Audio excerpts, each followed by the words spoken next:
Hi everyone. Sorry it's been a while since I've uploaded.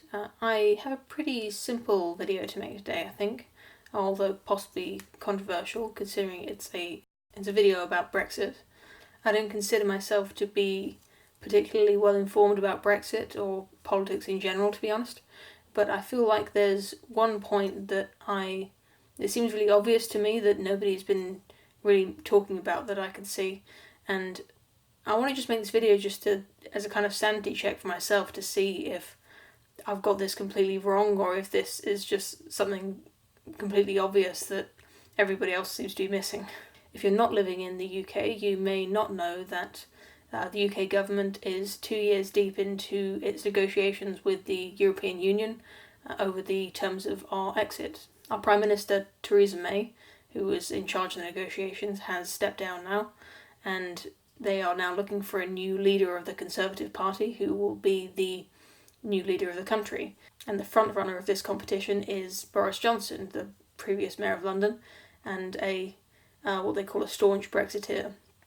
He's been in favour of Brexit since before the referendum vote came out, which a lot of people think makes him suitable to be the leader of these negotiations with the EU, since he's always believed in Brexit and has been what they call a Eurosceptic.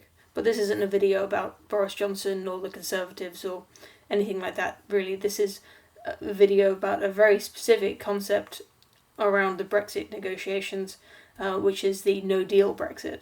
A no-deal Brexit would mean that the UK would leave the European Union with no formal agreement in place with the European Union about what our relationship is going to be like from now on. It could mean a lot of things. It's not really certain, but a lot of people are predicting that in the event of a no-deal Brexit, it would be a complete economic catastrophe for the UK.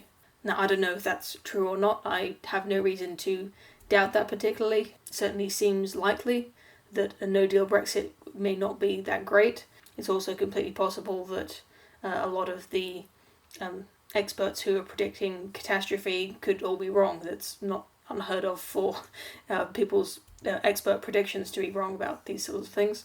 But with this leadership competition going on in the Conservative Party at the moment, Brexit is obviously one of the core issues. It's probably the most important issue for a lot of people who are making these decisions, and the British people in general are very interested in what the next Prime Minister's negotiation tactics will be, what their opinions will be, what their philosophy around the EU is. And it seems to me that a lot of people, or at least a lot of media coverage, is painting Boris Johnson to be a kind of radical, ideological, anti-EU, hard Brexiteer. And this is partly because he has said that he considers a no-deal Brexit to be a real possibility and that it's something that we should prepare for. I've seen some reaction to this that seems to suggest that we shouldn't be preparing for a no-deal Brexit because a good Prime Minister would be able to get us a good deal with the EU, or some sort of deal at all. And there seems to be a widely held belief that any deal with the EU is better than having no deal, but I just don't think that's true. And I think it's pretty obvious, even without knowing anything about the EU or Brexit or the UK politics in general, just by knowing about negotiations, it seems to me that it's obvious that no deal is better than a bad deal. That's what Theresa May said at the start of these negotiations, and it was kind of seen as a radical, a bold negotiation strategy to say, okay, well, look, no deal is bad, but a bad deal would be even worse than that. But really, that's just what it means to make a deal. In every deal, it's possible to have a deal so bad that it is better to have no deal at all. And what's more, removing no deal as a possibility is a terrible tactic. It seems to me, anyway. If you're negotiating with somebody over something, you need to be able to walk away, right? You can't just you can't rely on the kindness of the other person to offer you a deal that is acceptable.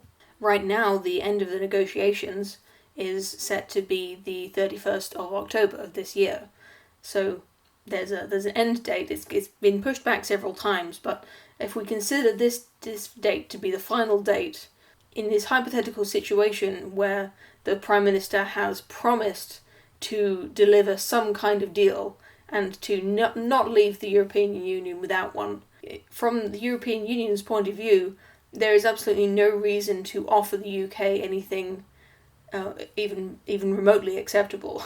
If we're going to leave anyway on whatever terms that we decide on when it gets to 31st of October, then the EU will just decide on whatever terms is best for them. They have no reason to take the UK's well-being into consideration at all, other than just pure kindness and goodwill, which I honestly don't think we can really rely on in this sort of thing. On the other hand, if we see the 31st of October as less of a deadline and more as a sort of soft guideline for when we might leave, then there's really no reason, if no deal is off the table, then we could just see ourselves in an indefinite period of negotiations, which basically means we stay in the EU while we're negotiating. As far as I understand it, that would be ideal for the EU, is for the UK to stay and continue giving contributions, and it would also set a good precedent for them by making other countries see that it's extremely difficult to leave the EU and that they shouldn't even try. Having a referendum on something like this only to be completely let down by the government, and for us to stay in the European Union for this indefinite period of negotiation, I think it could be enough for wide civil unrest. I don't know, but to me it seems like those are the only two options. With no deal off the table, we'll either get a bad deal, which, as I said before, is worse than no deal, or we're going to be in this perpetual state of negotiation with no end in sight, because, like I said, the EU has no incentive to offer us a deal that's acceptable. And I'm seriously wondering, am I missing something here? I don't... Is there some subtle point that makes everything I've just said completely null and void and not applicable?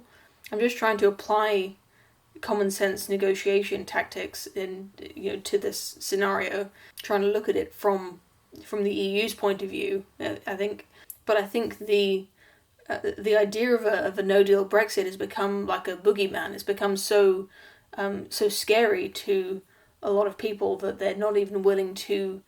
It's made them forget their common sense. To even suggest that a no deal Brexit is possible is so frightening to most people that it's not even worth considering, they just want to be told that it's not going to happen. But that's really all I had to say on that matter. Like I said at the start, I'm sorry I haven't been uploading recently. Honestly, I think the pregnancy has been having an effect on my hormone levels or my psychology or just my energy levels, because I just haven't felt motivated to make videos. But I have been on a few live streams with Academic Asian on his channel, because they don't require so much forethought and decision making. I just have to show up and talk, and that's been really fun. So you can go and check those out if you've been missing my videos. I can't say when I'll next be posting. I don't know if I'll be able to get back into a sort of steady routine of uploading like I did before. I'm sure you'll understand that YouTube just isn't the most important thing going on in my life anymore. And it's, well, it never was really, but it's just a fun sort of hobby for me, and I want to make videos only when I'm enjoying it, and when I like to make videos. I don't want to have to force myself to do it, because that won't be good for me or for you, I think. Probably won't result in very good videos. So I hope you understand if you don't see me. I am still active on Twitter, so if you want to see my opinions on things or ask me about anything that's going on in the news or something, you can follow me on there, and I'm pretty active, like I said. As always, thank you very much for watching, and please leave your comments about this subject or about anything else you might have on your mind. I do read all of the comments, although I can't respond to all of them. But until next time, have a good day or evening or night, whatever it is for you.